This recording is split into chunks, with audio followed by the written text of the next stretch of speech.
这个男人在等公交车时发现了一件奇怪的事，他刚买的彩票的最后2位数字是11，而彩票上打印的日期和时间也与数字11有关。他看了一眼身后的时间，发现果然和手表上一模一样。这时公交车到站，他本以为只是一场巧合而已，可就在他乘车的途中，一只小狗突然对着他一阵嚎叫，似乎在提醒他该下车了。在某种莫名冲动的驱使下，他下了车。直到这时他才意识到，自己刚刚乘坐的居然也是11路公交车。当他转过身，他注意到附近的广告牌上有一双熟悉的眼睛，让他站在原地久久不能释怀。故事还要从几天前的一个酒吧说起。他在万圣节的化妆舞会上遇到了一个神秘的女孩，她全身上下都被遮住了，只露出一双美丽的眼睛。在征求女孩的同意后，小帅用相机拍下了她那双迷人的眼睛。女孩很开放，她带着男主穿过繁华的酒吧，来到卫生间后，2人直奔主题。但让小帅感到奇怪的是，3分钟结束后，女孩立马就消失了。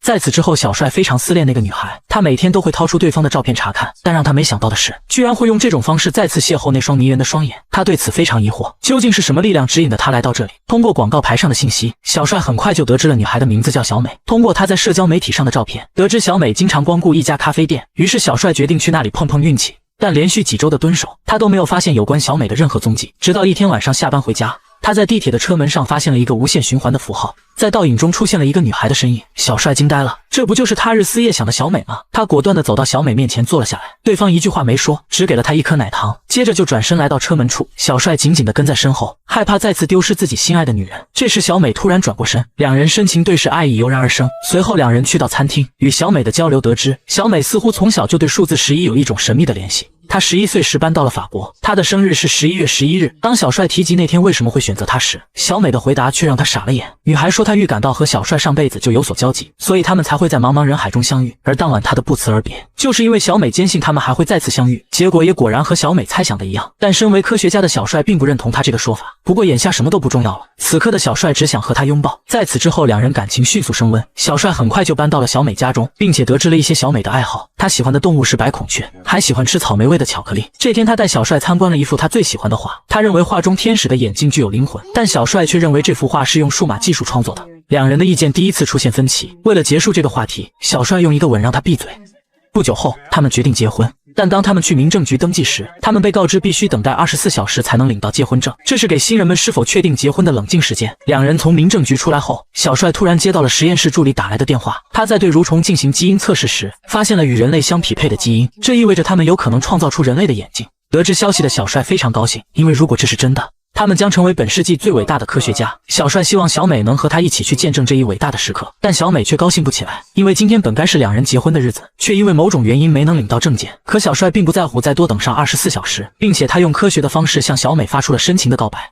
When the Big Bang happened, all the atoms in the universe, they were all smashed together into one little dot that exploded outward.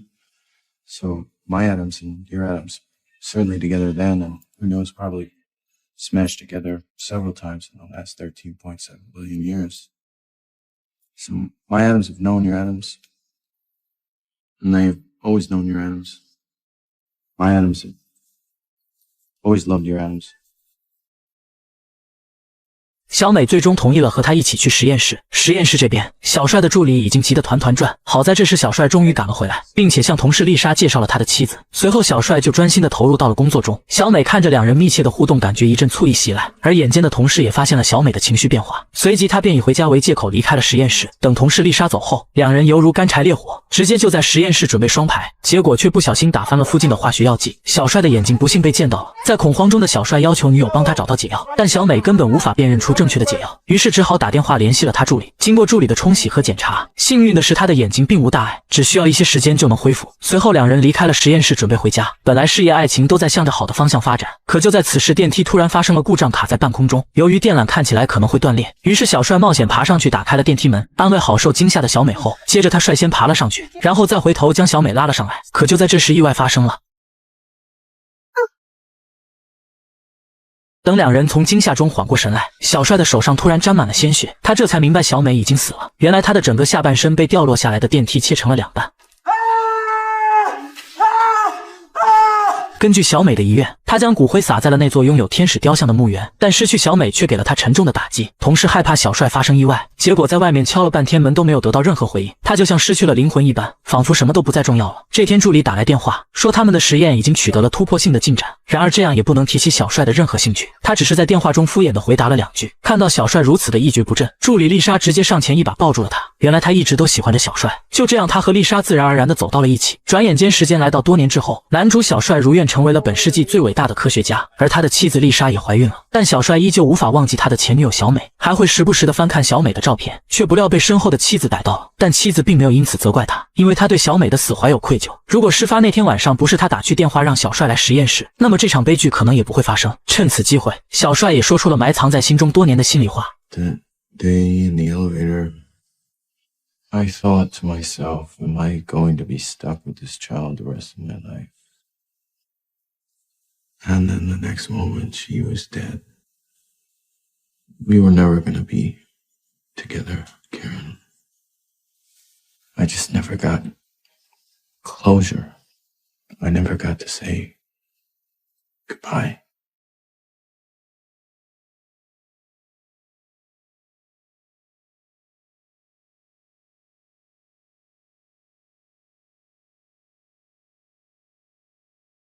不久之后，他们的儿子终于在医院出生了。电影也在这时即将进入高潮。按照医院的规定，每个新生儿都必须采集虹膜记录身份，但奇怪的是，他们儿子采集的数据居然和一位老年人相匹配。要知道，每个人的虹膜就像指纹一样，根本不可能相互重复。医生给出解释是，偶尔会遇到这种情况，只要重启一下数据就能恢复正常。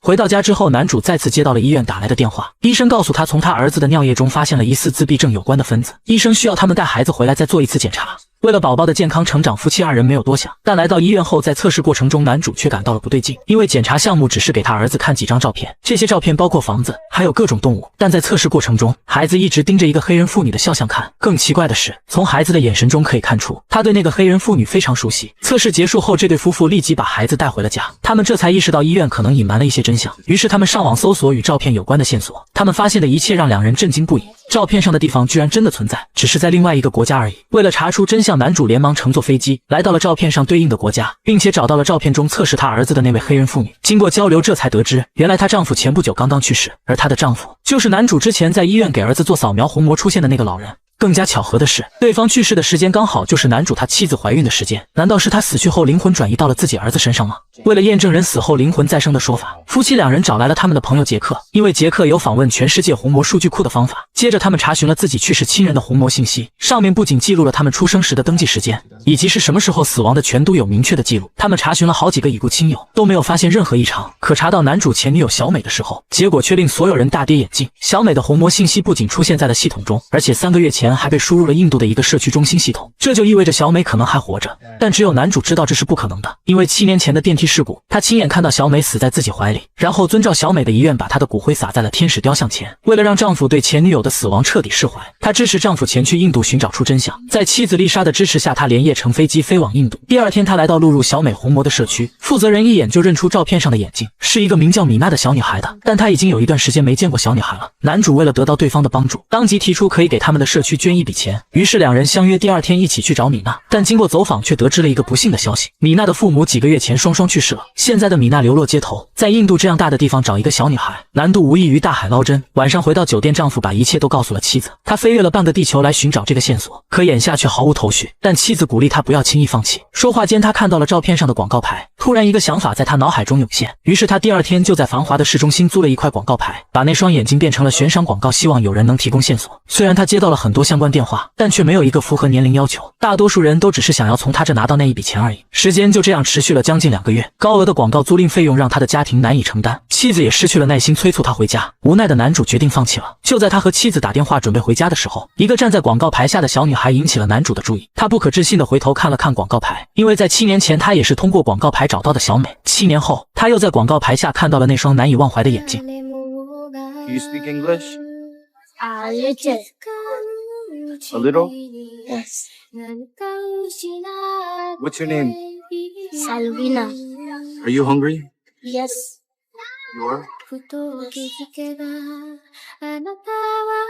Come on. Let's get you some food.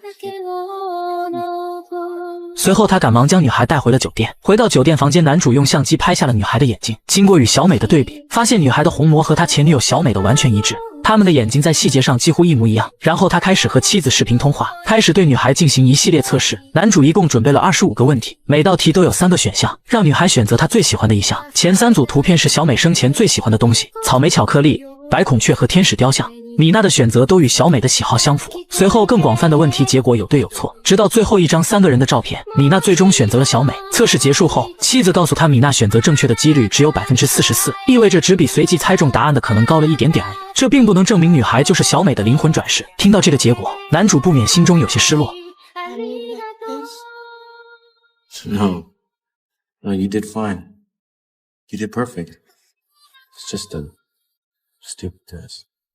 随后他将女孩送出酒店，可就在电梯门打开的瞬间，女孩突然产生了一股莫名的恐惧，似乎与小美7年前的悲剧不谋而合。小帅的心中已然有了答案，他决定抱着米娜走下楼梯。之后无家可归的米娜会得到社区的照顾。这是一个探索生命、死亡和轮回深刻主题的故事，探讨了将灵魂或某些特征转移到另一个人身上的可能性。米娜究竟是小美的转世还是巧合？最后的答案并没有直接给出，而是留给观众去解读。电影的结尾处出现了一个神秘组织和医生，他们收集了全世界成千上万位杰出人士的照片，并用虹膜将他们一一对比。医生和神秘组织可能正在进行某些实验或研究，试图找到这种转移的规则或方法，暗示了故事背后更大的秘密，为第2部的发展和想象留下了很大的空间。